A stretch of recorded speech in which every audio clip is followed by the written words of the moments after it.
devil's head is along the highway. He's electric and got nothing to say. Not an easy road in the heat of the day. I'm sick and tired of the tolls I've got to pay. Do you fill my head with lies? I'm sleeping uneasy tonight. My body is broken and I'm shaking inside. You're a little beast. This is the Community Solutions Podcast. Jason Bradley, Andrew Richter from our Camp David, if you will. We got more good ideas in our little finger than our state and federal governments seem to have in all of their many advisors. Huh. How you doing? I would agree. Yes. All we have to do is have one good idea, and we'd have more than them combined. I'm not sure that my finger has any ideas technically. Okay, well then you're that's tied. Still better. Yeah, 0 to 0 is you couldn't get any worser than that. Oh yes, because at least my finger doesn't have bad ideas either. It's true. Yes. Of course, yeah, you don't know where that finger's been. Well, I do because it's attached to me. Oh, okay. Yes. Well, you remember that line from Airplane? Don't you remember that line? Don't stick your finger in your ear. You don't know where that finger's been. Yes. What was the song again? I thought you'd fall for that. No. I don't know. The only song I know with devil in it is Charlie Daniels. So no. I don't know. I don't know this week's version of music from the podcast. Get on Lipson or what do you call it? Spotfly. Yeah, Spotify has the music. Yes, that's what I meant. The other one. Yeah. And check that out because there's lots of good stuff on there. Absolutely. But I have no clue this week, so I'm not even going to be dramatic about it. Wow. I don't know. Okay, so just what the hell is it? The name of the song is Beast from a band called Bride. Bride. I wouldn't have guessed that if you said groom. I wouldn't have guessed that. But when I heard what we were going to be talking about today, the first line of that song popped into my head. The devil's head is along the highway. Yeah, that's pretty much it. Might not be a highway much longer, though. We well, get into what we're going to get into in a little bit here. Yes. Jay, I want you to know something. Okay. I don't know how much you're following the Minneapolis teachers strike. Have you followed any of this? I heard there was one, or there was going to be one. There is one that, okay. As of today, the day we're recording this, they have walked off the job. Oh, why not? They haven't taught a single day in the last 3 years. So why start now? Yeah, now that they have to go back, they don't want to. Right. And you'll be glad to know, Jay, yes, that they are doing this for the children. Oh, of course they are. Everything they do is for the children.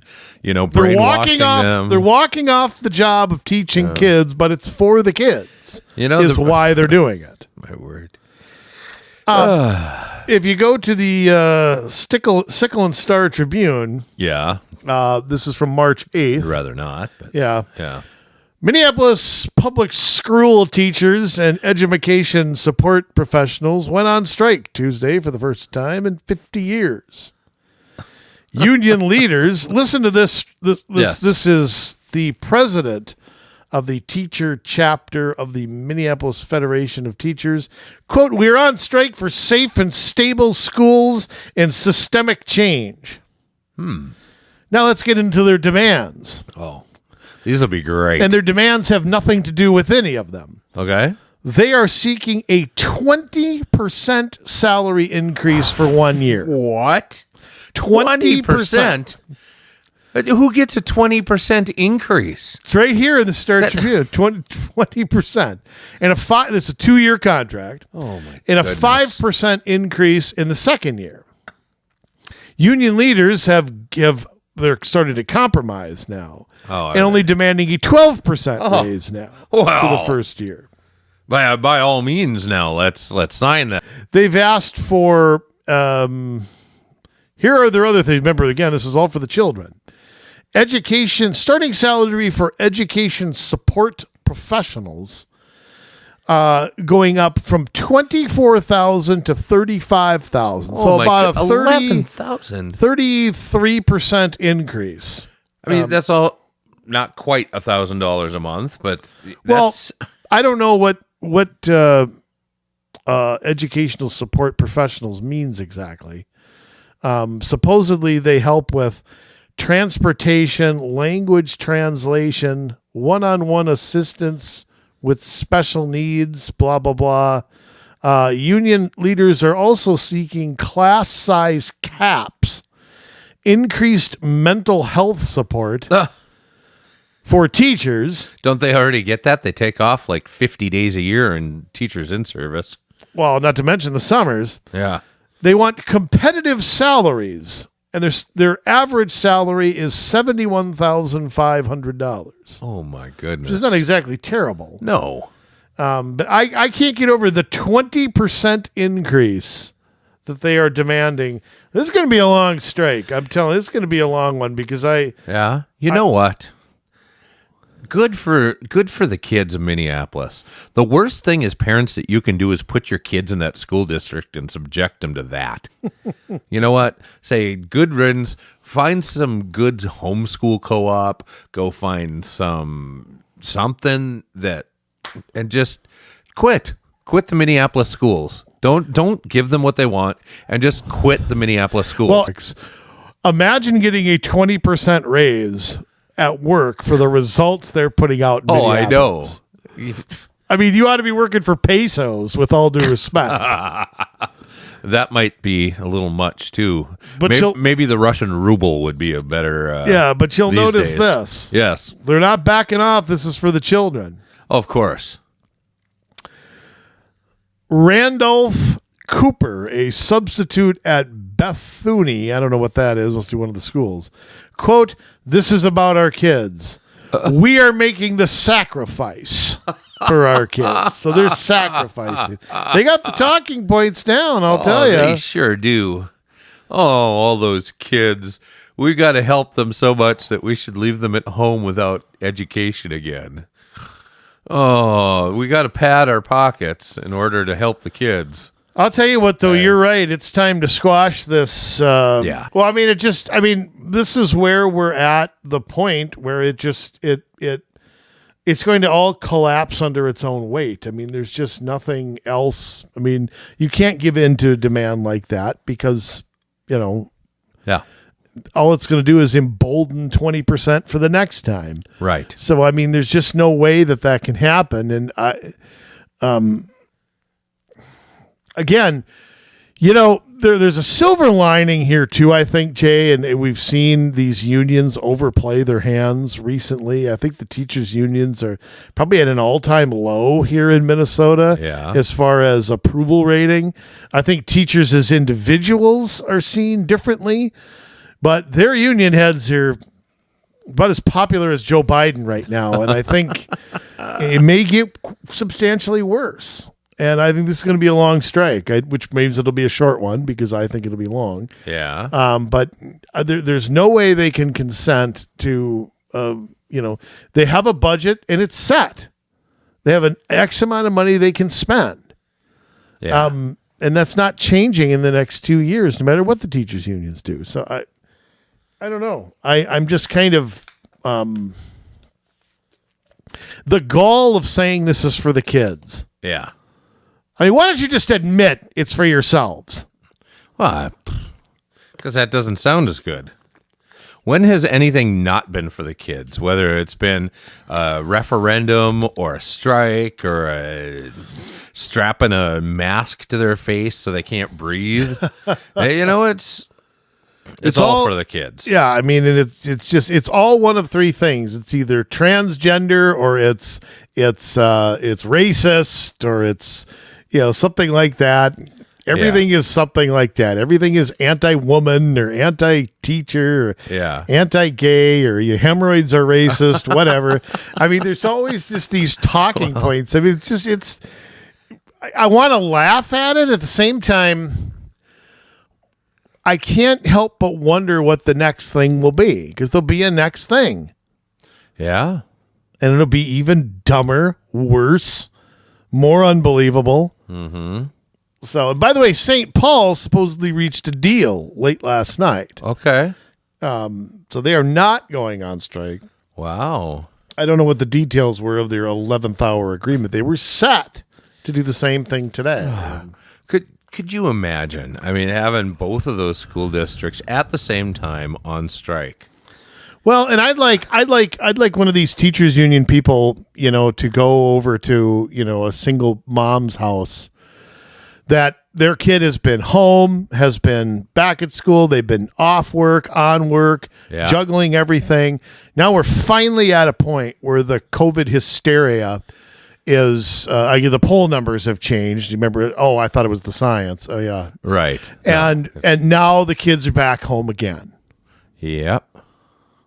Back home again. Oh, I can't believe that. I mean, just this week, I know my youngest, starting Monday, he was so excited because he finally got to make a choice as to whether or not he wanted to wear a mask. Huh. Well, why not? He can pick his own gender. Why can't he decide if he wants to wear a mask or not? Yeah. Well, what do you do? Don't keep us in suspense. Of course he's not wearing a mask. He's my boy. Just like, of course, he's choosing. He's smart enough to know that he can't choose gender either, and that he's a boy. So he's my kid. Well, what do you think? We're making progress in America. Yeah, if only all the children were mine, right? Maybe we'd get somewhere. Hey, man. Yeah. You're going to have to find a fifth and sixth job then, man. That's probably true. Jay, let me just say this. I want to create a backdrop here for what we're going to talk about. Okay, because I'm going to say something. I'm going to let you introduce the topic, but I'm going to say something first. Yeah. This is the 6th year we've done this show. Yes, it is. Okay, and I keep wondering when we're going to reach maybe like every time we think that we do. I'm being serious about it. Yeah. Every time it seems like we whether it's not prosecuting criminals, whether it's racist highways, racist hemorrhoids, a new program at a school. Right. I keep wondering, when are we going to hit rock bottom here in like dumb ideas, and in how bad can it possibly get? The answer is never, Andrew. The answer is never, because it's like you and I, every show we do, we raise the bar. Right. Okay, we're going to be in the Podcasting Hall of Fame at some point, whenever that's created. We might be dead, but we're going to be in it. We'll see. Me, you, and Joe Rogan will be sitting up there, okay? And the thing becomes of it, I keep thinking, how bad can it get? Yeah. What is like the dumbest thing that could possibly go out there? And I'll tell you what, it is getting not only worse. If you showed this to somebody 10, 15 years, 3 years ago, this would have seemed, it would seem like a bad dream, like a Nightmare on Elm Street dream. It would be a laughingstock. It still should be. Should be. Let me answer that question, though. How much stupider can things get? And yeah, I know, I'm not really couching my terms carefully today. Let me just take a little detour. I know that we don't go into detail a lot with faith and stuff like that, but in Romans 1 in the Bible, there it talks about how once we start to go down this slippery slope of bad ideas, it continues until the human mind can't conceive anything stupider. I mean, that's basically what it says. A reprobate mind. Is there a picture of Pete Buttigieg right next to that? There might be. Yeah. There might be. It certainly addresses his points of view, but it says once we start giving into that, we give way to what's called a reprobate mind, which means just utter foolishness. And that's where we're at, whether it's being able to pick your gender, whether it's being able to decide that highways are racist, or whether it's able, the bad ideas are as plentiful as we can dream. But the beauty of that is they'll think of something dumber. Just give them time. That's beauty. Okay. Well, I mean, I know what you mean. Yes, I'm being facetious, being cynical. Okay, yes. but it's one thing, and I know we make fun a lot of times on this show about, look, the first time we ever saw a complete street, I looked at it and I said, what the blank is that? What in tarnation is that? Mm-hmm. And I see these bike lanes where nobody uses. I see a middle turn lane where everybody's flying around and can't. First time I saw a roundabout, I literally laughed out loud. They are minute compared to what we're going to discuss today, though. Yes. I mean, what's one thing to have a roundabout and swear at it every time you see it?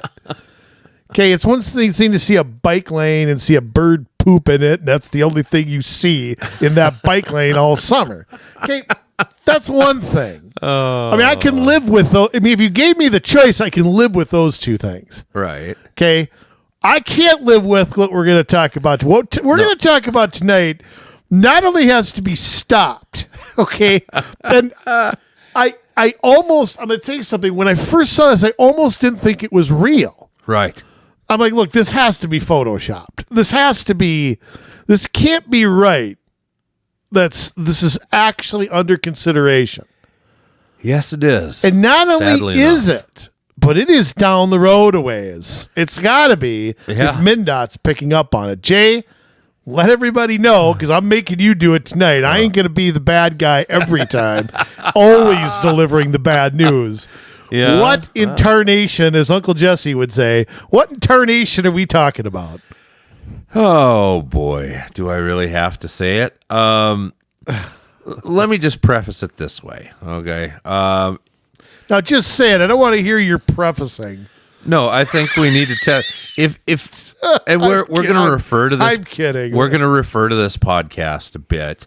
Yes. Not that long ago either.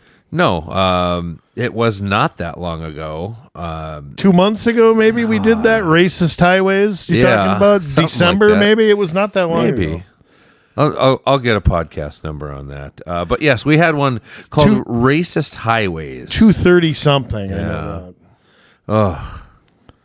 So Racist Highways, where we talked about how there's that dang concrete out there. How racist it is. Those on ramps. Right. Yeah, and so there is a faction of people that believe that our highway system is racist. So do they make people use separate bathrooms, or do they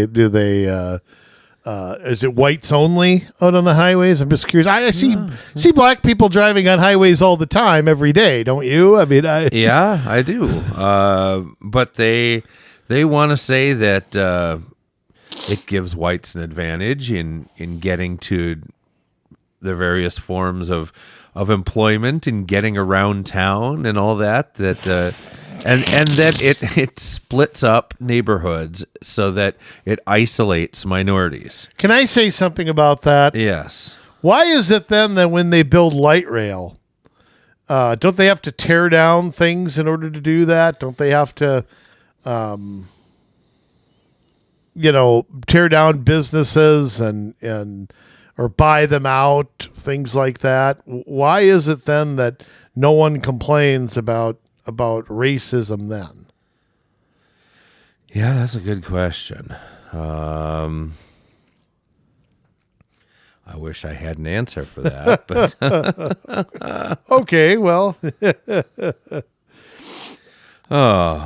So anyways, yes, it's a crazy notion that our highways are actually racist, but there are people. I don't even know if they believe it as much as it just fits the ends.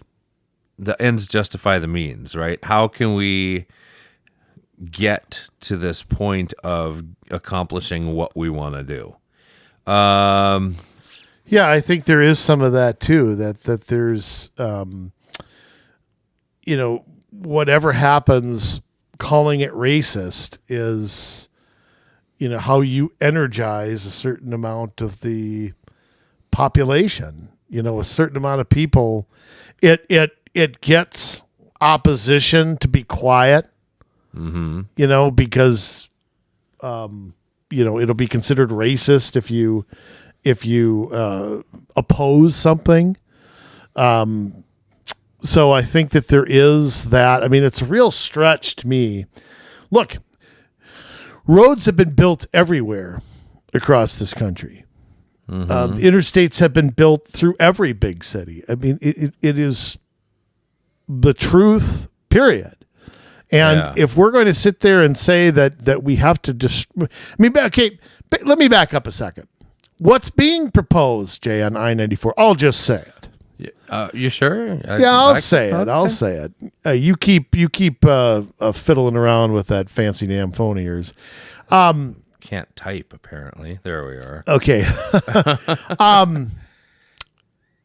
What's being proposed is to make I-94 from Minneapolis, basically from 35W to 35E, like right around the state capitol, is deteriorating, and that's true. It does need to be.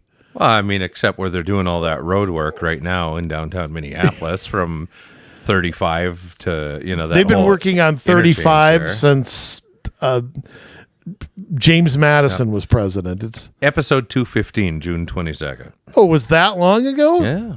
I thought it was a few months ago we did that. Well, it's a few. Okay. Several. Once again, yes, I'm wrong. So it's all right. Usually if only my prognostications are wrong, but that okay, so 250s. We got to go back a ways. Yes. For that episode. But anyhow, they want to take I-94 from in between there and completely change it. Oh, how so? And I should say this. It is certain groups who are trying to change this. I don't know that this is necessarily coming from MnDOT or somewhere else, but they're picking up on it. And they want to change okay. Having a hard time getting this out. It's so dumb. Yeah. It is, and I don't even know how to articulate it. BringMeTheNews.com has got from March 1st, 2022, has got a really one of the better articles on this, one of the decent jobs of reporting around here. Proposal to replace I-94 with a boulevard between Minneapolis and St. Paul. I'm not making this up. Okay? Yes. Construction of I-94 in the 1950s and 60s ran through these neighborhoods and required demolishing of homes, schools, and businesses. This includes the historic Rondo neighborhood. What we fighter Rousey Rondo or something? I think that's Rhonda. Rhonda, like the Beach Boys song. Yeah. Okay, I'm gonna call her Rondo. Yeah, you call her Rondo. See how that works out for you. Well, I'll get the tar beat out of me, but what the heck? I might as well go down fighting.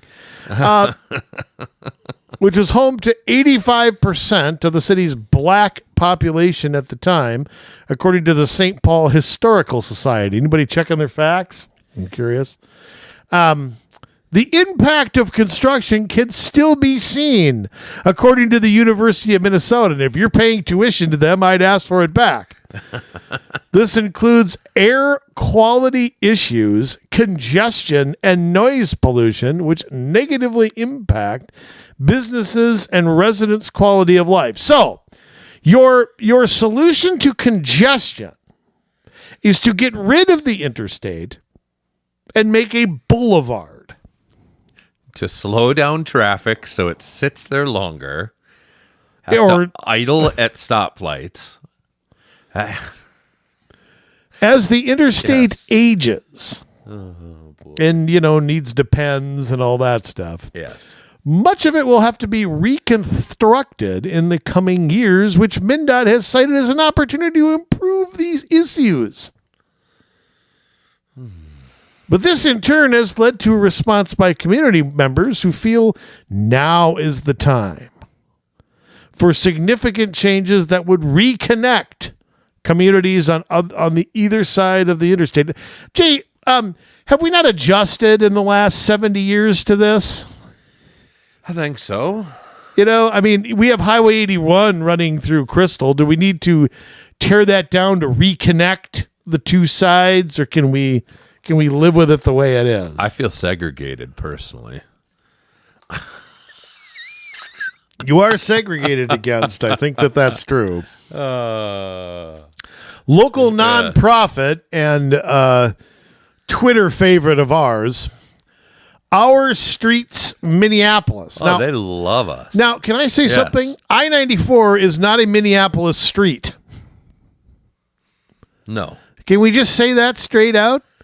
So you can take your 20 is plenty. You can take your greenway. You can take your scooter store or hover around lanes or whatever, and you can save them for something else. Your I-94 is not a Minneapolis street. No. All right. No, it is not. They are a proponent of what it now calls the Twin Cities Boulevard. Why don't we call it Botno? They can have Botno. I can't even read this paragraph. The proposal would eliminate the interstate altogether. Okay? In favor of a multimodal boulevard. Now, for our listeners, we should explain that means including... No, we don't have to explain. I don't like explaining biking that. and walking and, like you said, hoverboards and rickshaws and... No, it's just anything except driving. Right. Crawling, skateboarding. Rolling across the street. Doing cartwheels. It's all good. 'Cause our streets, I know they're a proponent of the open streets concept where you block off parts of public streets for... Minneapolis has this often, and they are held in other parts of the state too, where they block off the street to traffic so people can have a fair or a festival and play in the street like they're 12. That they can roll a ball on their nose or something. Game on, Gene! Yeah. Hopscotch. They got hopscotch going on. Yeah. Yeah. Can't do that in somebody's backyard, I guess. Okay. Right. So I read it's getting worse. Okay, here's the next. We have not reached as bad as this gets. No, yet. it gets worser. The path toward true reparative justice is to remove the freeway, reconstruct a community-centered boulevard, and return land to the surrounding communities, including Rondo. I think Rondo's long gone. Well, okay. You can't give him his land back. Yeah, return land. Land's going to go into the hands of a developer who probably gets subsidized by the government. Yes. Okay, and then they're going to build... They're not going to build new communities. They're going to build the mixed-use, high-density, crammed-in type thing. That's what would happen. I-94 was built to expand and enrich wealthy suburbs. Oh, my goodness. Which didn't even exist at the time, by the way. No. It was never meant for neighborhoods along the corridor, the people who call them home. Really? I'm going to call baloney. First of all... They don't ever drive out to the suburbs. I-94 starts out east. Yeah. And it ends up out on the West Coast. Yeah. About 3,000 miles it goes. It is so that people can get from one side of the country to the other and have an efficient way to do it. You dopes. And then secondly, it's those quote unquote wealthy people that come in from the suburbs. They're not enriching the wealthy suburbs. No, these are people that come into downtown St. Paul, downtown Minneapolis to work. They buy the foods at the restaurants. They shop at the stores down there. Go to the sporting events. They put money back into those neighborhoods. So use your brain. Our Streets Minneapolis plan would see the trench that is currently houses I-94 filled in, connecting the communities on either side. That would put greater focus on public transit, of course, provide protective bike highway, and plenty of crosswalks. Oh, This boy. it says would give neighborhoods walkable. Okay. To new local businesses and neighborhood amenities. Businesses that people can't get to because they got no highway to get there. You're going to lose all of the traffic that comes into the city to go, especially to those types of things. Rondo Days in St. Paul is a very widely attended event with music and food. How about the state people fair? Go to that specifically for that every year. You're going to lose that. State fair. You're going to lose money there. This hurts cities because you're taking revenue out of their pockets. Yeah, that's not what they say. Well, because as for vehicle drivers, they would still be able to use the boulevard, but there would be fewer lanes, and the boulevard would be set up for short local trips, which Our Streets Minnesota contends makes up the majority of trips taken on I-94 between Minneapolis and St. Paul. Now, I would call BS on that too. But they just... You're telling me that most trips on I-94 are short and local?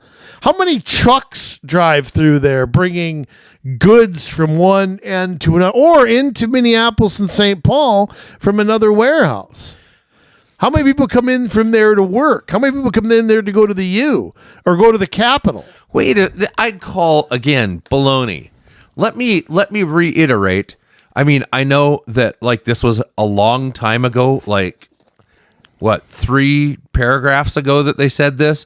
I-94 was built to expand and enrich wealthy suburbs. It was never meant for the neighborhoods along the corridor or the people who call them home. But yet the majority of traffic, the trips are taken on I-94 are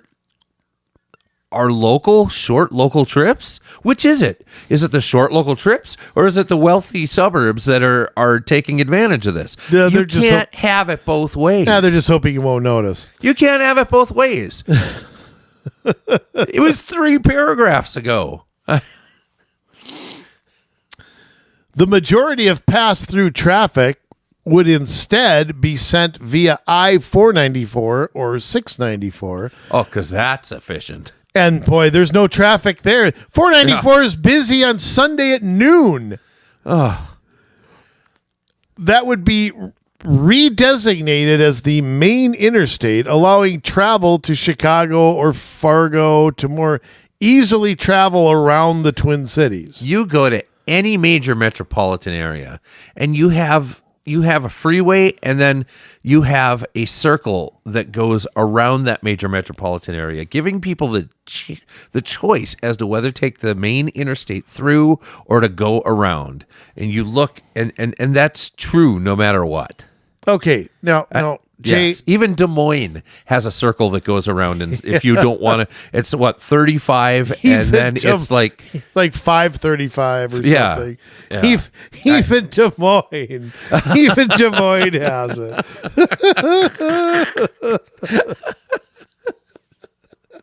I mean, even Fargo's got it. I mean, come on. Okay. Even they have it figured out. All right. Yeah. Now I want to back up a second here. Yeah. And say this is not only happening here. Rip out I-94 and start again as MnDOT preps rethinking I-94 once radical idea gains fans. This is from twincities.com. Oh, I bet it has lots of fans. Fans from who? I mean, who really is fans of this? I'd like to put this proposal somewhere to all the people who use this highway, and we'll see.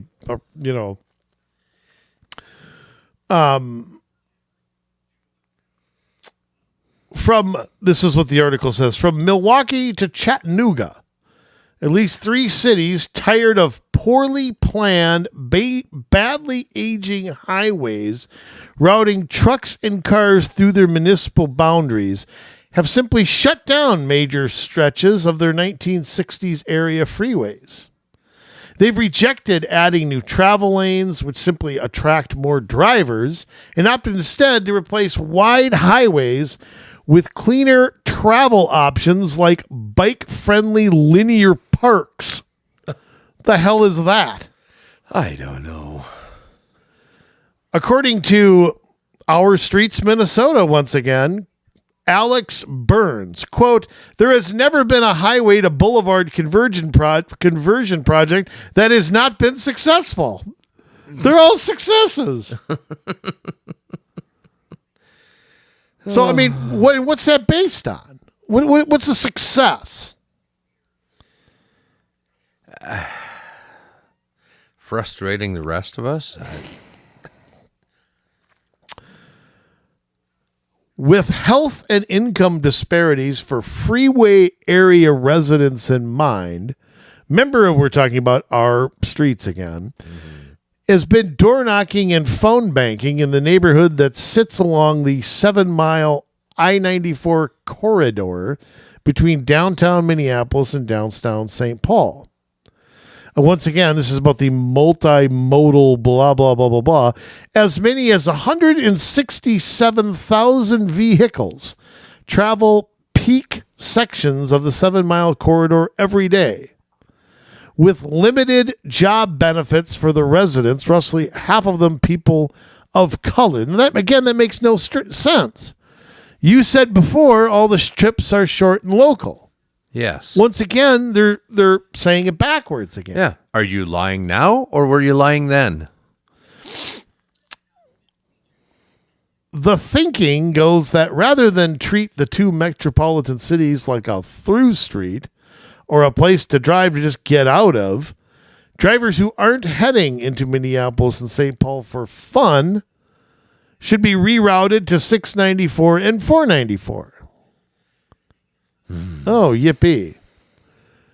Of course, they're against widening the roads. Hey, don't want to have that. In fact, in February 2021, the St. Paul City Council called on MnDOT to reject any proposal that might include adding or widening vehicle travel lanes.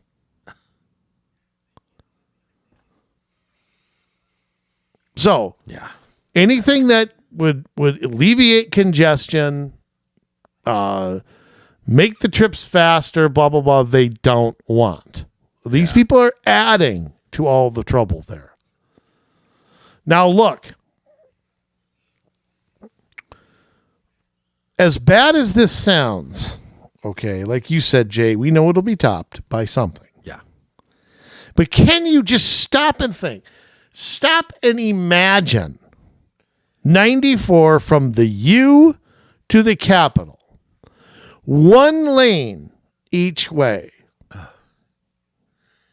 It'd be like driving anywhere else in Minneapolis right now. Right, but let's say you worked a half a mile off of 94. Right. Tell me, how the hell are you getting there now?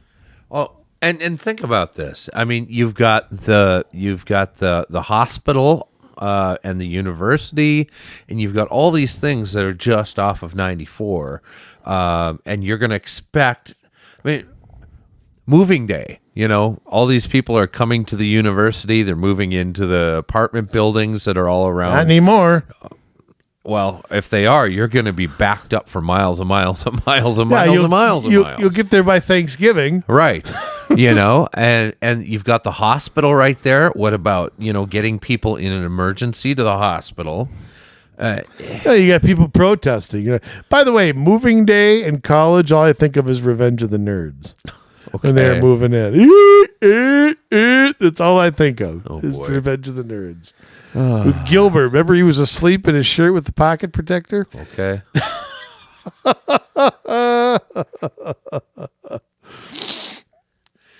So, I mean, think of all the things that lie along that route, and what is this going to do? I mean, you mentioned the state fair. That's along that route. The Vikings are right off 94. Yeah. I mean, like you said, the U. I mean, there are major hospitals. They're There's almost everything off of there. The Energy Center, which is right at the end, by the Capitol, by the Science Museum, by the Saints Stadium. How am I supposed to get to a Saints game? Right. From here, am I supposed to drive to Minneapolis, take multimodal transportation? And you're going to send all the semi-trucks, 694, 494? Already on 694, there are so many semis that it's dangerous. Well, and how is a semi? You add more? How is a semi supposed to get into Minneapolis to a grocery store? Right. How's a bus? How about city buses? How are they supposed to get there? Right. Well, I'm sure they'll have bus lanes. Right, but you can't have a bus lane, a bike lane, a lane for cars, a lane for scooter stores, hover-rounds, a lane for doing cartwheels and somersaults. I mean, you can't put all of that. You're asking for hell to happen in a roundabout and deer crossing and shaded sidewalks with oak trees there. I mean, oak trees. Somebody's gonna slip on an acorn and get hurt. Yes, throw a banana peel. Not possible. Yeah. But I'll tell you what. You want to talk about gaining support? I'm going to try to pronounce this name. Oh boy, St. Paul. No, not your girlfriend, Jay. Not Rebecca Knocker. St. Paul Council member Mitra Jalali said she was still in the process of reading the fine print, but she was generally supportive of the idea of thinking that big about what may seem like an over-the-top concept. Removing a freeway, she noted, is no more radical than installing one in the first place. Okay. Yeah. Huh? I'm sure because I don't know Council Member Jalali, but I'm sure that she has a great understanding of American history and understands why they were built in the first place. So other council members appear less enthused, including Council Member Dai Tao. You remember Dai Tao, right? From that one episode? Yeah. Where we had our meltdown there? Where he said that he didn't like the proposal because it wasn't enough. Yeah. Well, it was. I hate to say this. Is Dai Tao male, female, or somewhere in between? He's a male. I think. Is he? Yes. Okay. I have no idea if Dai is. Remember. I thought Dai was DIE. Okay. I just don't see it as a practical thing to do at this time. Cryptic language. Given the commerce and the economy and just how people get around in our community, said Councilmember Dai Tao, who represents Frogtown, Summit University, Union Park neighborhoods along the interstate. Right now, it don't make no sense to me. Tao, who has voiced support for a highway lid, we should explain what that means. Basically, it's like an underground highway, right? Like, yeah, you put a lid over the highway so that people or animals can go back and forth over the highway. Yes. Good for deer hunting season. Yes. I think we... Oh, wait a minute. I think we can certainly improve the highway and make it more environmentally friendly. Wah, wah. What are you going to do? Plant some more trees? I mean, okay, to just step back for a minute, yes. Jade. How dumb is this proposal? On a scale of 1 to 100, 5,000 being the highest. Yes. How dumb is this proposal? Whatever number you said, it's higher than that. It's hard to get any dumber than that. But they'll find a way, like I said earlier. I don't even know how you begin to think about taking up like a major interstate that runs through a city where you have major commerce that happens on both sides. You talk about people wanting to be able to get places, and you've got all of this high density that runs along there. It runs by Cedar Riverside, so that's going to affect the Somali communities in Cedar Riverside and their ability to be able to get places. You're taking away the ability for a ton of minorities to be able to get outside of the city to go do things that they might want to do. If, say, they want to go to the Mall of America and not take light rail to get there, or maybe they've got their kids in a soccer league and they need to get up to the sports center in Blaine. Well, they got relatives who live in Golden Valley or Hopkins, It serves people going in both directions, and they seem, when it's convenient, to not bring that up. Well, let me. Now, it's easy to dismiss our streets or the Rondo people as kind of whack jobs. Okay, it's easy to say, "Oh, geez, just another group that wants to bike and walk everywhere," and in Minnesota of all places.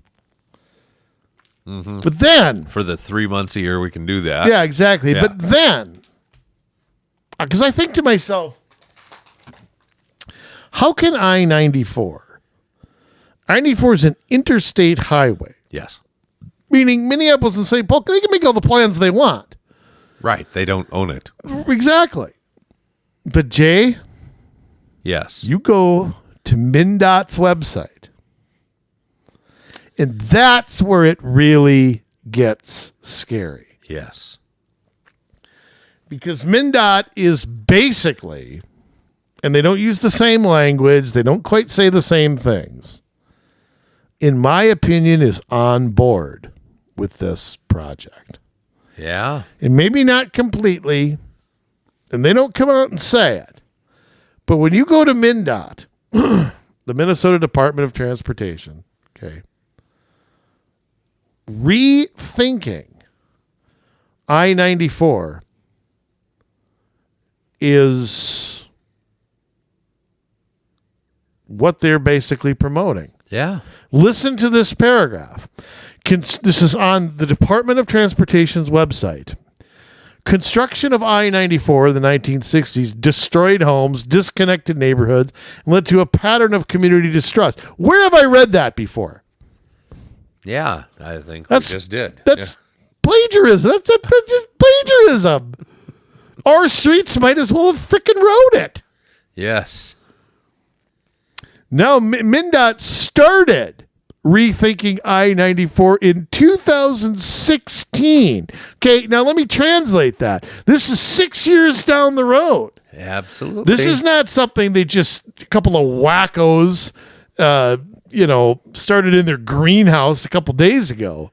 No, 6 years in the planning, meaning they've had 6 years to think about how to sell it, how to market it, how to make you feel guilty about it, how to, turn this into a white privilege thing or some crap like that.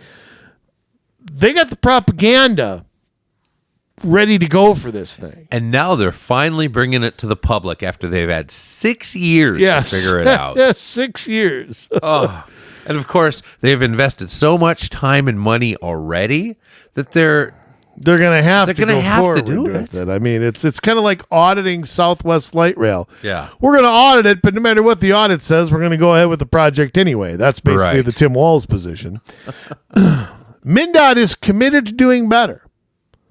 Rethinking I-94 intends to reconnect neighborhoods, revitalize communities, and ensure residents have a meaningful voice in transportation decisions that affect their lives. Unless you're against it, then your voice doesn't count. Absolutely. Right. The current phase focuses on continuing engagement with I-94 communities, developing and evaluating alternatives for I-94, and identifying actions to address I-94 needs. I-94 doesn't have any needs. Okay, No, it's not not alive. Yeah, it's not living and breathing. It doesn't have to be burped. Okay, it's just this is done in part of the environmental documentation process established in the National Environmental Policy Act and the Minnesota Environmental Policy Act.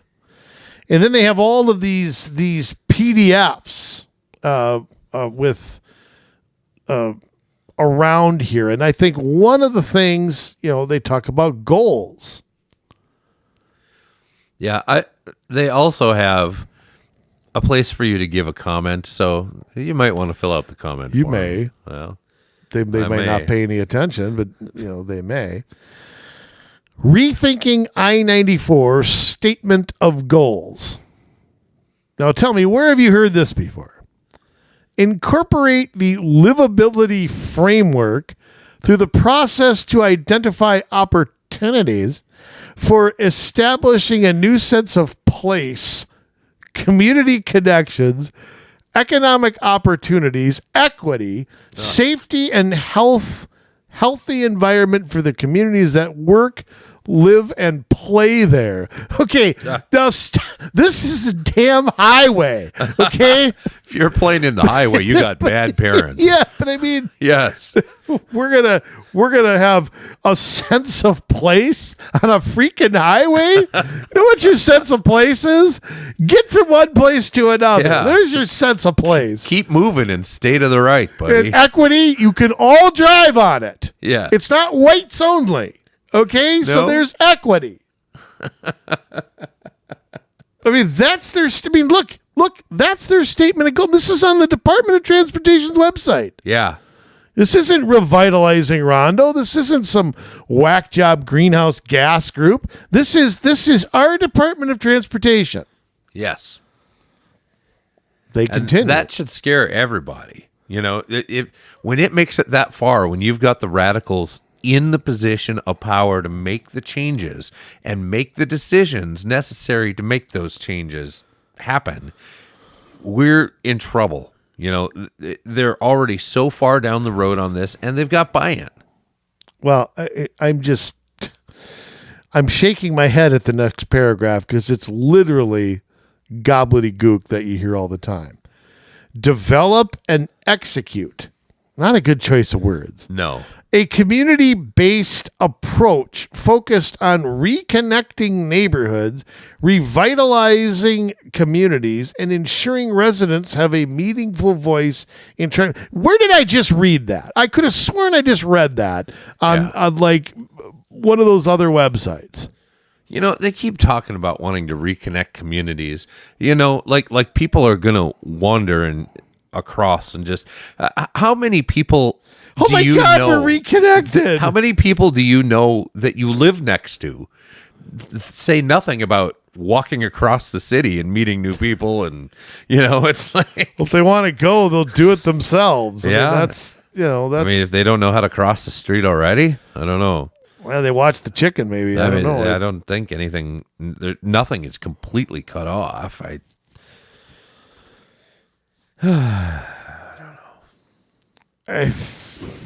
Livability. I mean, they talk about livability. Well, I mean, of I don't course. even want to read it. It's just, just go to the MnDOT website. You'll see a map of but there is a survey here. Yeah. We want to hear from you about past and present gathering spaces, buildings, activities that people have shaped their neighborhoods around I-94. Why? I don't know. Well, what's the point of that? We want to hear from you about past and present buildings?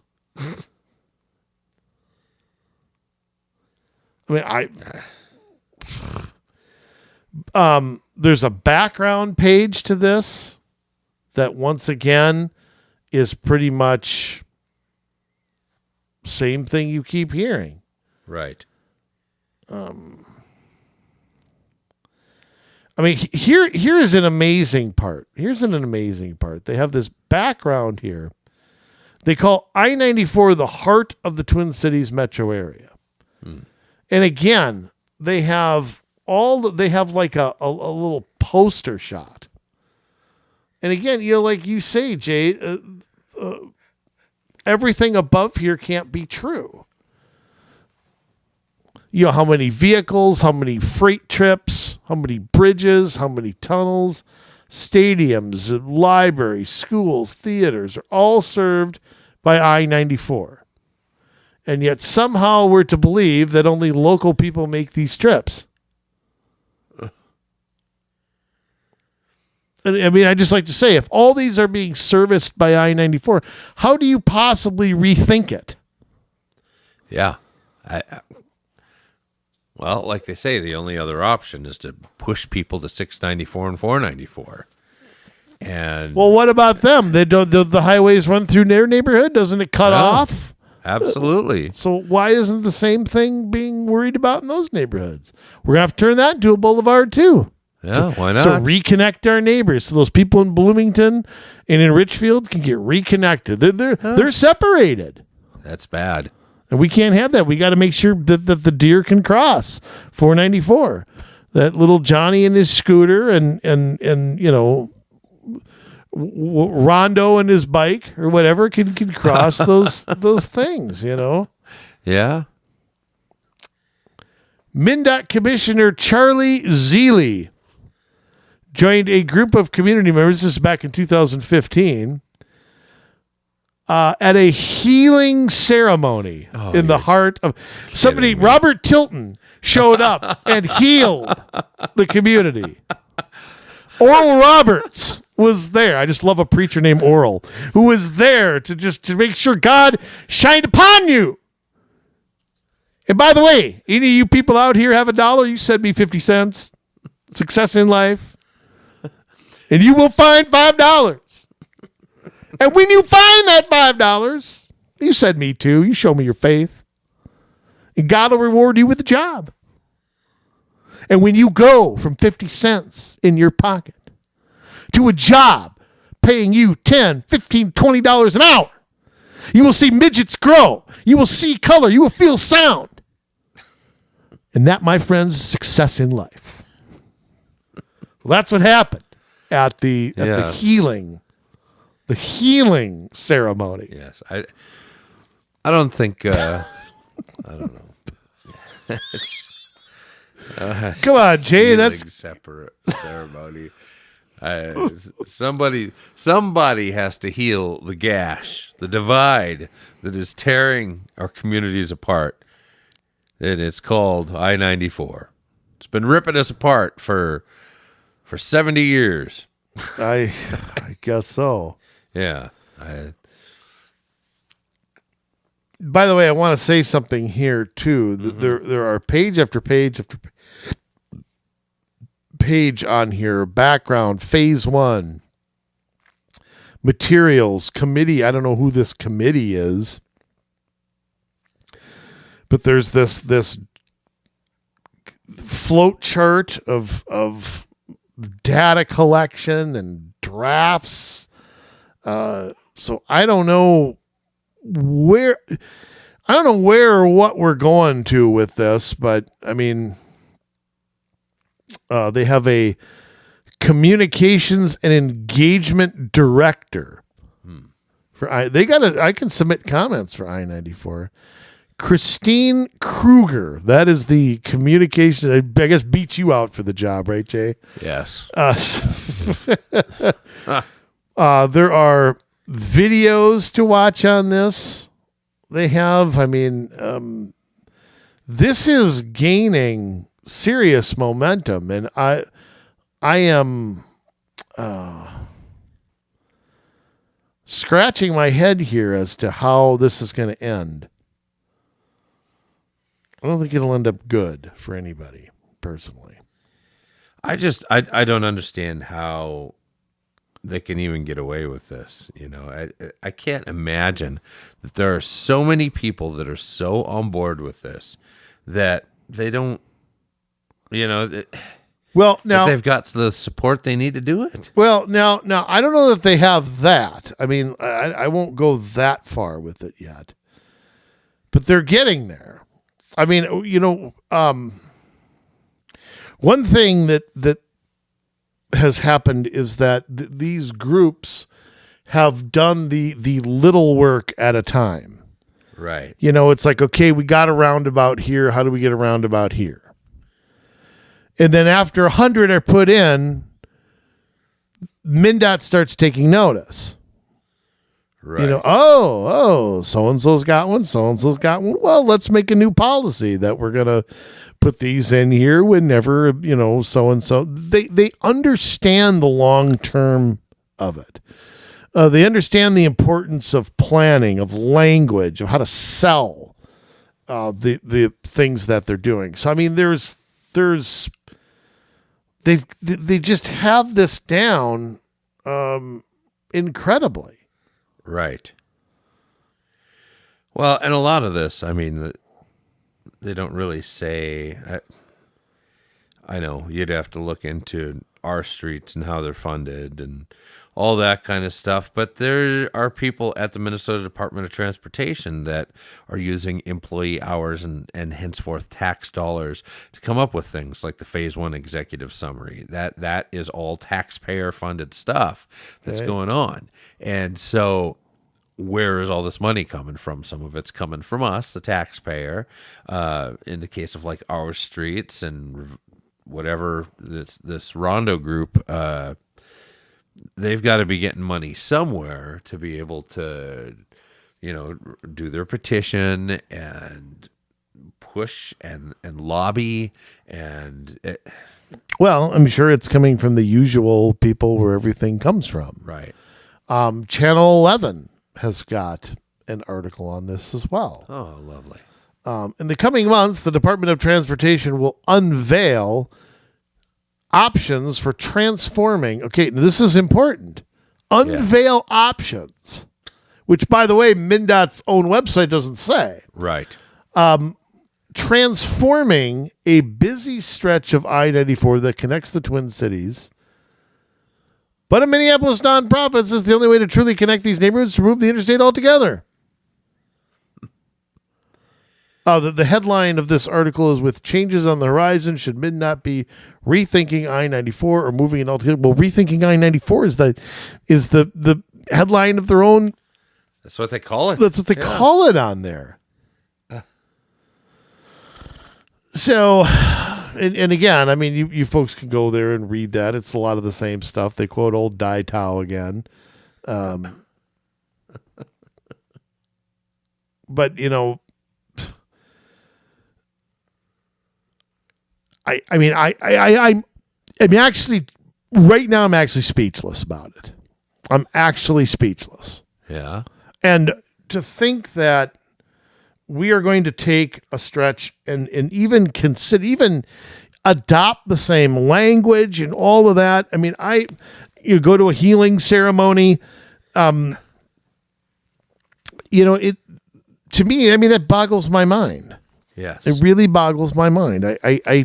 I'm at a loss for words, Jay. Well, you know, we got, 2.5 million people in the Twin Cities area, right? And something like that, the 7-county metro, yeah. Might be a little more. Yeah. But, you know.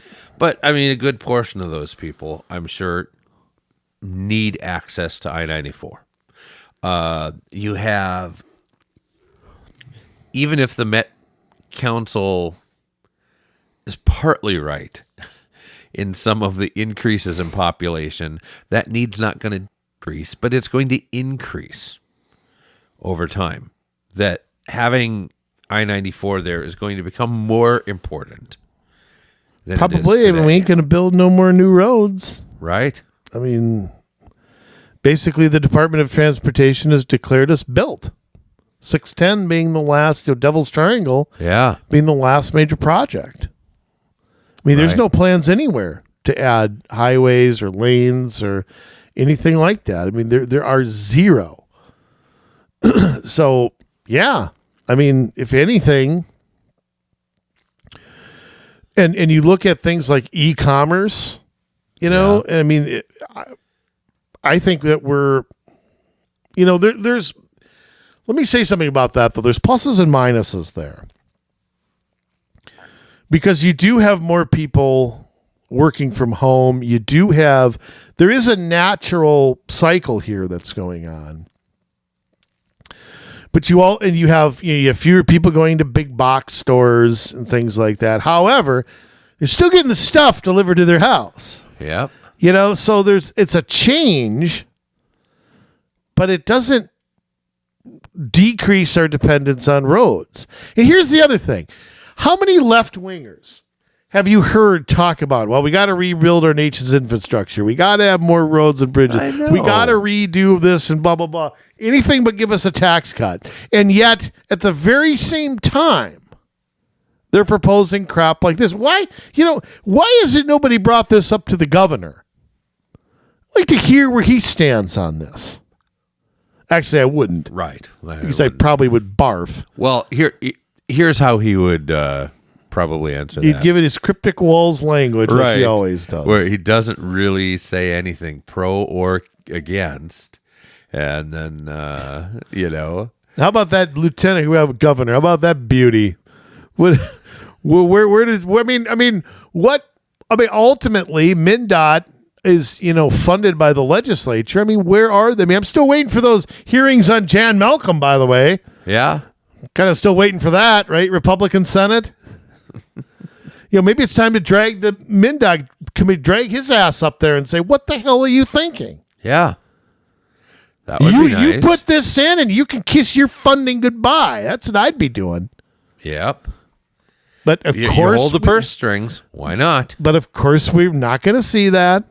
Yep. And if we do, it'll be 10 years down the line, just like Southwest Light Rail. All of a sudden, we're already at this point. We've already planned for this long. We've already done our environmental studies. Be a waste of money to not spend billions more. That's right. I've gambled.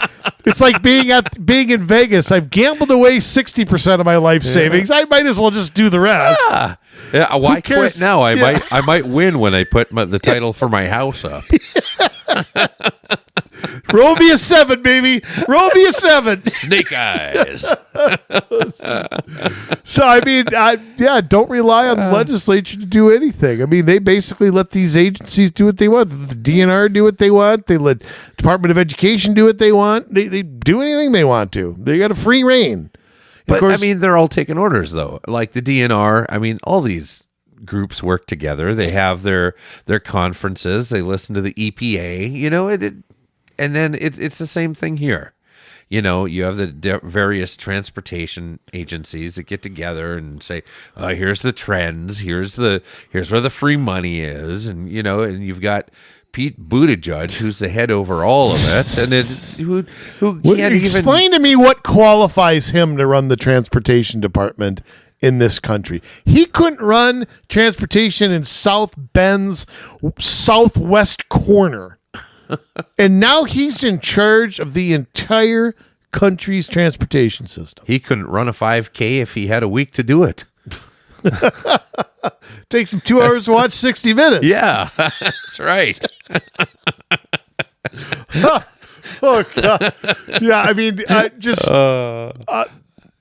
insanity. I don't know how else to explain it. Just insanity. And here's the other thing, too, that I'd like to know. Where does this end? We talk about stupid ideas. This is look, for 6 years we've done this show. This is the dumbest idea so far. Yeah. Now, give us a couple weeks, we'll come up with another one. But this is so far the dumbest thing I've seen proposed. Yeah, pretty much ever. And I know it'll be topped. It'll absolutely be topped. Yeah. Minnesota, the land of 10,000 dumb ideas. Oh, the 10 million dumb ideas. It's like the Joe Souchery used to say, the state where nothing is allowed. Is I-94 runs, by St. Cloud. It runs by Alexandria. Yeah. Runs by Fergus Falls. I know it bypasses them a little bit, but there's houses and businesses and all things along there. We're going to turn that into a boulevard now? Well, nobody cares about it out there. No, but that doesn't mean planners aren't, making plans for 10 years, then coming to the residents and having community engagement. Right. I mean, I-94 runs through, Brooklyn Park, Maple Grove. Right. Why should their communities be separated by this? Yeah. Yeah, it's keeping the people on the west side of the metro from the people on the east side of the metro. Don't they got to know their neighbors? Don't they got to reconnect? Don't they have to have walkability? Yeah. Don't they have to get their scooters across? Don't they have to... What about all those fine folks in Brooklyn Center that need to get to work? Yeah, large minority population there. Absolutely. Oh. It's one thing, I guess, if they work downtown and they can get to the transit hub, they can hop on a bus. But what if they don't? What if they can't get to the transit hub? Or what if they, if they would have to drive to the transit hub, why not drive somewhere else? Or what if they work in Fridley? Or what if they work in, Spring Lake Park? Or whatever? Like I've said, the unhappiest people on earth are on a bus every day. They don't want to be there. No. Just trust me, they don't. And I love how part of active living is taking transit. Have you ever seen the people on a bus? Or the bus drivers? You call that active living? Okay. I guess sitting on a bus playing with your flip phone, I guess that's active living. Okay. Just flip phone. Whatever. I mean, because remember, they don't have iPhones. They can't afford it. That's what we're told. Right. They're poor, right? Right. They got to have the Obama phones, right? Yeah, it's right. They got to have the Clinton phones. I mean, it's just so, look, as like I say, as dumb as this is very real. Yeah. And this is going to get promoted by the cities for sure. Mm-hmm. Maybe with varying degrees of enthusiasm. Yeah. But they're all held hostage to the Greens. I mean, yeah. Find me somebody on those city councils that isn't. Well, and that's the thing. I mean, most of them run as Democrats, but they're far to the left of most Democrats. Why don't they just run as the Green Party or the Socialist Party or the Revolutionary Communist Party? Or why don't they just do it? I don't think it would hamper them in Minneapolis. Well, maybe many of them are seeking higher office. I don't know. Yeah. I just think it is insane, though, to see this. And it's funny, too, that I haven't heard a lot of mainstream reporting on this prior to now.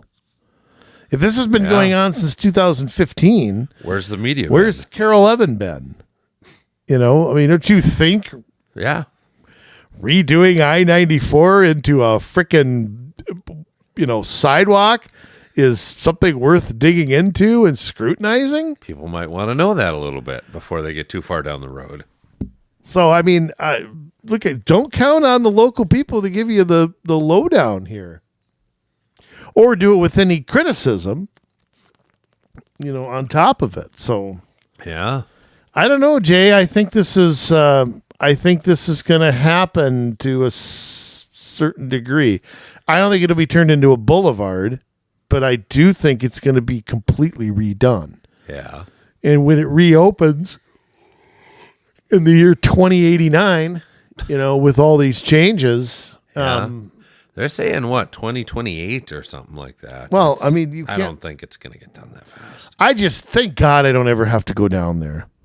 I just thank God every day that I don't have to. Yeah. It's good to be thankful. He likes that. I know, and I'm just blessed. It's not white privilege, but I am just blessed with the fact that I don't have to go to Minneapolis ever. It's wonderful not to have to. So, be on the lookout, though, folks. And I'll tell you what, like we said, there are places to give your comment. I suggest you do. Yes. Because it's pretty outrageous what's being proposed here. And I would love to see, our streets, Minneapolis, you can go there, you can follow them on Twitter. They hate our guts, and that's fine. I don't care. I don't know who runs it. I don't know who the spasticated Spankulera is who tweets for them, but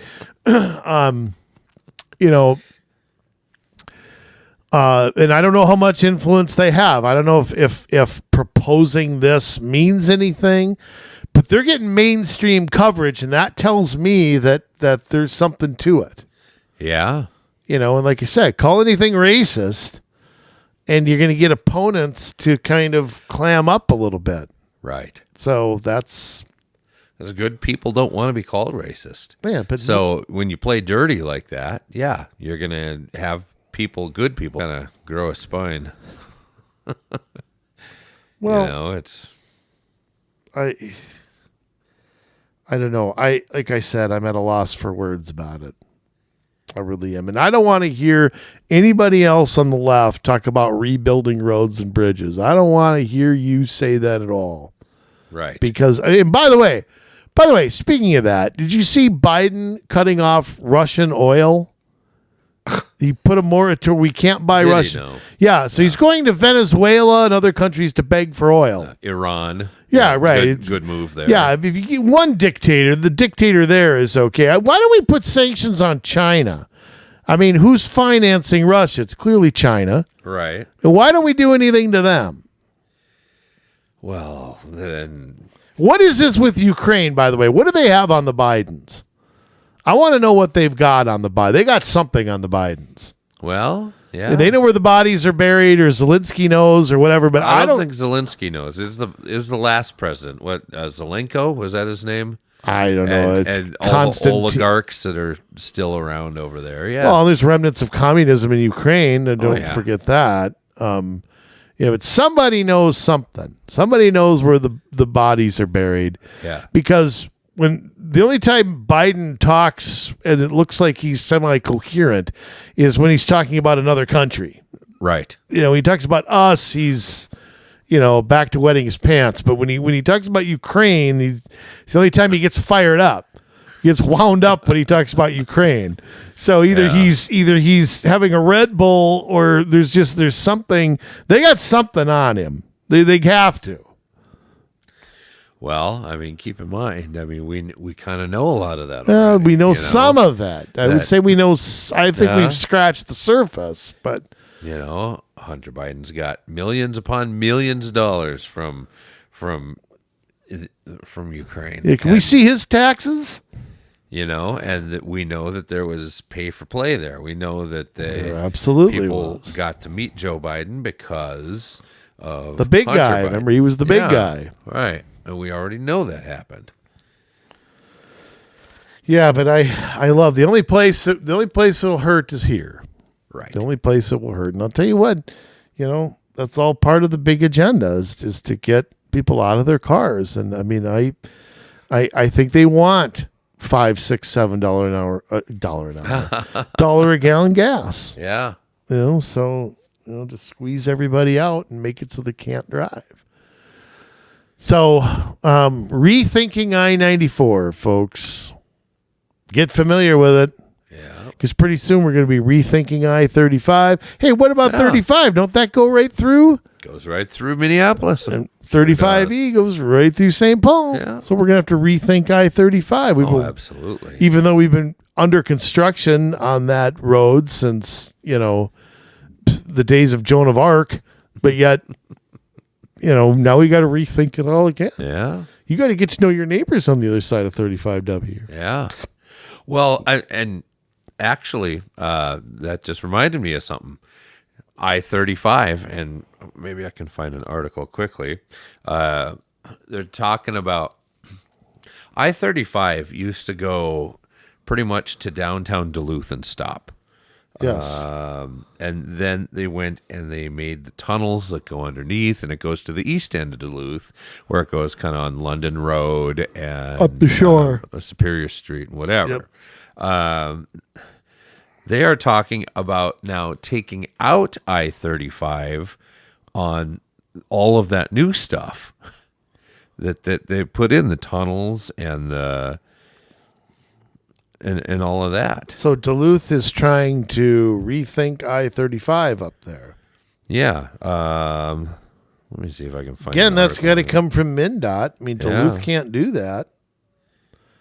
So did Charlie Zealy? Did he attend a healing ceremony for Oh, here we are. A vision to sep- replace I-35 in Duluth gains momentum.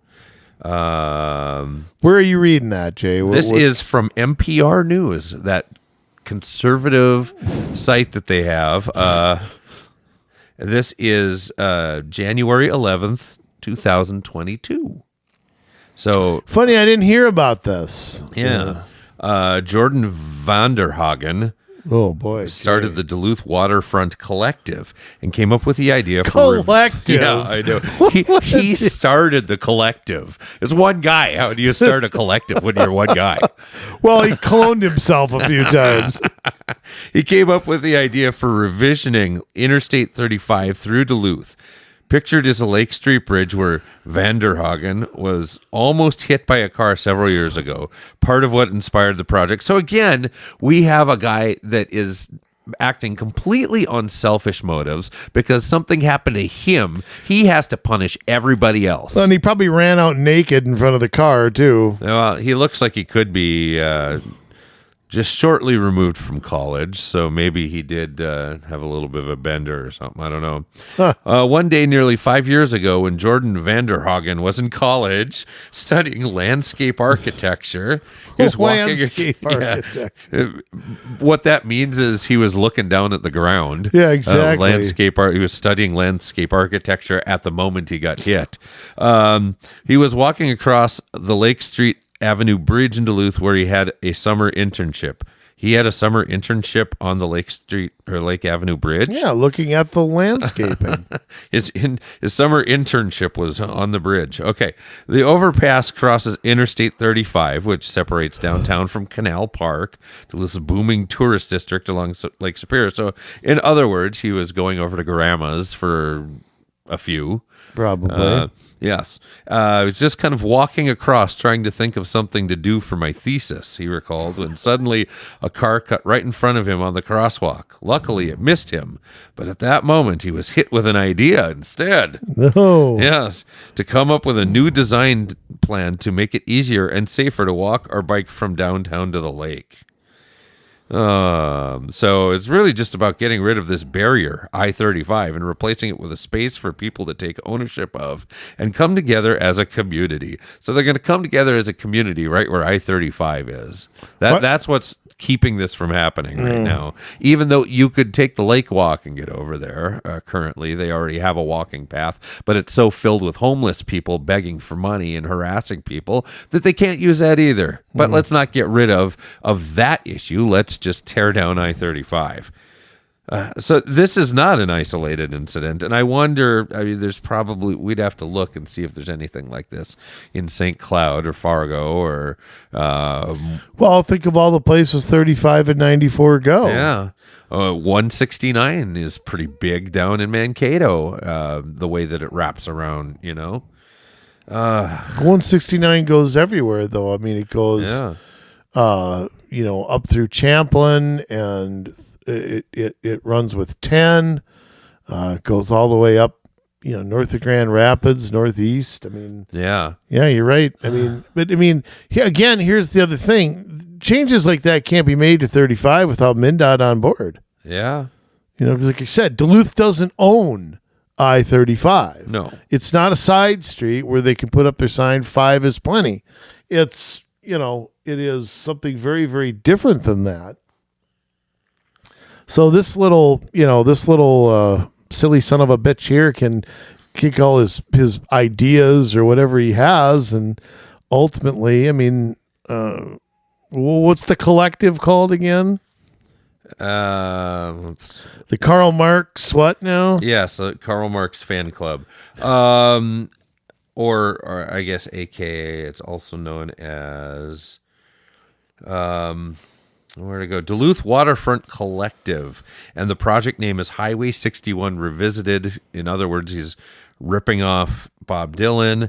And in the article, they also talk about the Congress for the New Urbanism. There's 30 such projects, more than 30 such projects that are going on around the country right now to replace freeways with urban boulevards. So again, this is just another fad. By the way, you'll be glad to know when website. Yeah. We acknowledge this is a study area is located on the traditional, ancestral, and complementary lands of indigenous people. The spaces being reimagined within this project reside on the land that was home to the communities of Ojibwe, Dakota, Northern Cheyenne, and other native people. So we just want you to know the land we're talking about, we stole. Yeah. That's right. The mayor of Duluth, Emily Larson, says she's genuinely excited to be a supporter. I'm grateful for the leadership Jordan and advocates are bringing to this and will continue to support their efforts to broaden stakeholders and pursue planning dollars. Huh. Oh, boy. Gosh, she an airhead. City Council member Roz Randorf, who represents Canal Park and downtown for the City Council in Duluth, says that he changed her mind on how things are to how things could be and could be better. Okay, Jay, it was almost like my mind blew. Well, I would say that I would argue that probably happened in the 60s with all of the brown acid you probably took and why you think this is a good idea. We need to do a show maybe on this because there's a lot to it. There's a Duluth 2035 plan, which I think they've adopted some of this stuff in. So I'm going to stop you there. All right. And we'll just pick this up at a future date because I think you're going to see there's a lot to look at. Yeah, I think so too. Chamber of Commerce is in on it. And wow, I'm shocked. Oh, and they've been talking to Our Streets Minneapolis. Wow. Look at that. I'm going to send you the link to this, Andrew. I don't want that damn thing. We'll have to look into this more. But it's funny, a thought comes into my head, and lo and behold, there it is. Well, hey, once a month when that happens, that's great. Yeah. It's like we can't think of this stuff fast enough. You just think of Minneapolis and St. Paul, and you think, what other city would be dumb enough to do this? Duluth would have been the first one to come to my mind. And you didn't have to. I want to say this too, folks. Yeah. And this is the truth. We didn't know about this prior to this show. You just sat there, looked it up, and all of a sudden, wham, there it is. Yeah. Whoop, there it is. I mean, we didn't even plan on it. Incredible. Oh, goodness. Jay, I'm so grateful to cut this discussion off. So I don't want to talk about it anymore. What I want to hear are exciting words of wisdom and inspiration, Jay. I don't know if I have any after all that. You better, because it's that time of the show again where Community Solutions presents Styling and Profiling. Jet flying, limousine riding, wheeling dealing, son of a gun. Relax, girls. He's coming. We've got him here. Oh, boy. Turn the volume up, Diane Feinstein. He's talking. Here he is, ladies and gentlemen. Whatever. Tana Shalala's own. How did this turn into a roast? Yeah, we won't play the dating game here. Ladies and gentlemen, with the sign-off sermon words, hopefully of inspiration, Jay, save us from this show. Jason Bradley, go ahead. Thank you, I think. I don't know. Supposed to bring words of wisdom, and he's supposed to be pumping me up so that I can pump you up, and then he's tearing me down. I don't know. It's like Hans and Franz. Yeah. All right.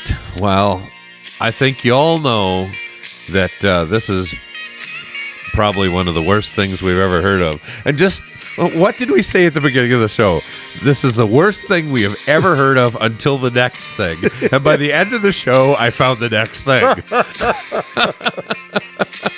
It did not even take us an hour and a half, and I found the next worst thing that we could possibly find. It's bad, worse, and worser. And there's 30 of these projects or more going around the nation right now. Milwaukee to Chattanooga. We are getting dumber. There's no question. But a lot of this happens. Why? Because we allow it to happen. We we think that we can just go ahead and continue to go about our business while these people are serious about doing this stuff. This isn't a joke to them. This isn't some pie-in-the-sky idea. They actually believe that they can pull this stuff off. And you know what? I think they're right. I think they can, because they can count on conservatives to do nothing. They're like, this is so crazy, they're not even going to believe we're going to pull it off. But all they do, one day at a time, put one step in front of the next, and in front of the next, and in front of the next, and they're so far down the road, and they've raised so much money, and they've learned how to sell it, that we stand there scratching our heads at the end of it. I don't know how this happened. Well, here we have an opportunity where a couple of things are in the very formative stages of being done. We don't have to wait until they're taking the vote to say yay or nay. We can step in right now and give feedback on these things, and we must. Anytime that we decide, somebody else is going to do it, it's not going to make a difference, you're going to end up with it. You're going to have 94 ripped up and Boulevard put in. You're going to have all the new construction that they did down in Duluth to rip out part of 35. It's going to happen. It's all going to happen. All 30 plus projects are going to happen if we sit back and we don't do anything about it. Now, there are many things that we can do and should be doing, and it shouldn't be just arguing about it. It shouldn't be just listening to this podcast, although we would love and appreciate if you would comment on it, if you would pass it around to people you know, if you would let your friends and neighbors and family in on what's going on so that they can stand up too. But it also has to come in the form of letters to the editor, phone calls and emails to your city council people, to the governor who is over MnDOT, to your state representatives and senators. You have to bother them over and over and over and over and over and over and over. You need to put together your own lobbying organizations. You need to send people to the Capitol. You need to send people to City Hall. Nothing awakes a city hall more than a room full of people standing room only. They may still not go with it, like in our origin story. If you've listened to that, they were already so far down the road, and the guy from Hennepin County said, you don't do what we want you to do, we're not fixing your road. Well, it may get to that, but if you can cut it off early enough and you let them know that you're not happy with it, they might listen. So it's important for us to speak up and speak up loudly right now, because these dumb ideas are not going to stop till we put them in their place and we let them know that their jobs are on the line, their legacies are on the line, their standing in the community is on the line if they go forward with this stuff.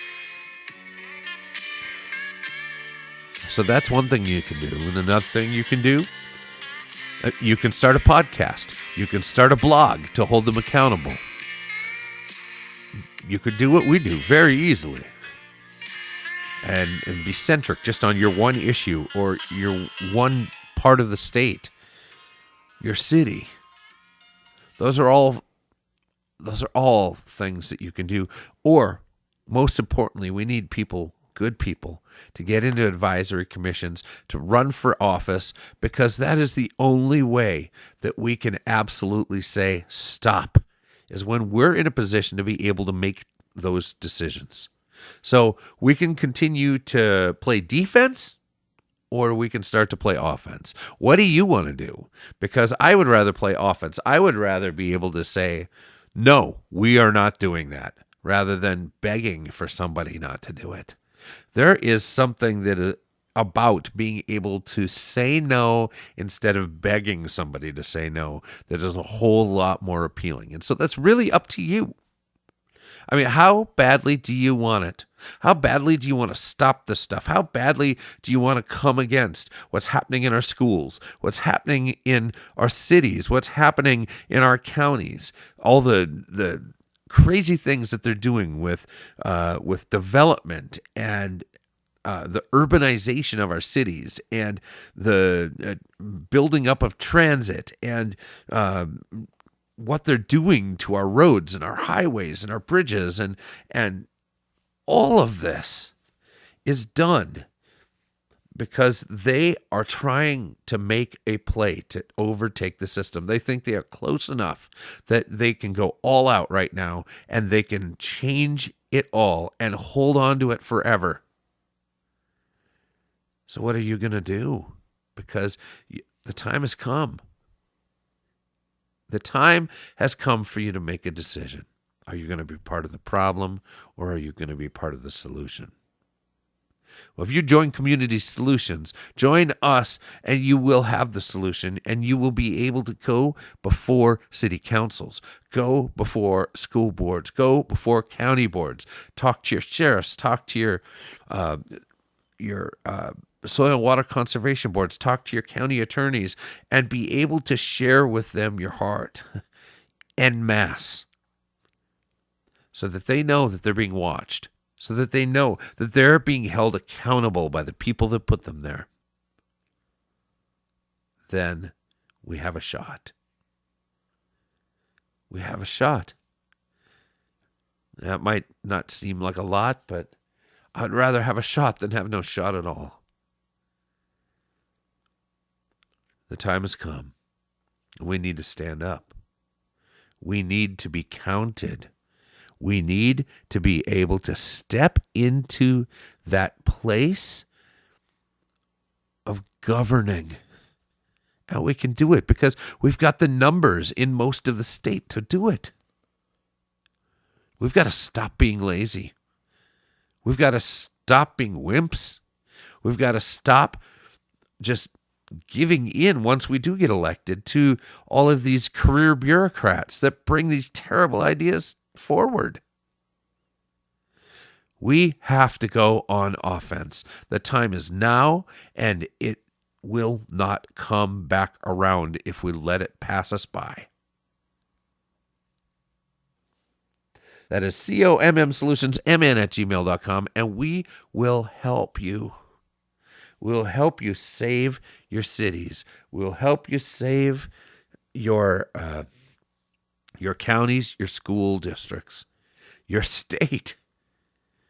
But we got to work together to do it. And we all got to figure out where each person's part is and how we work together rather than being separate to do our part to win. We love you, Minnesota, but now it's your turn to get to work.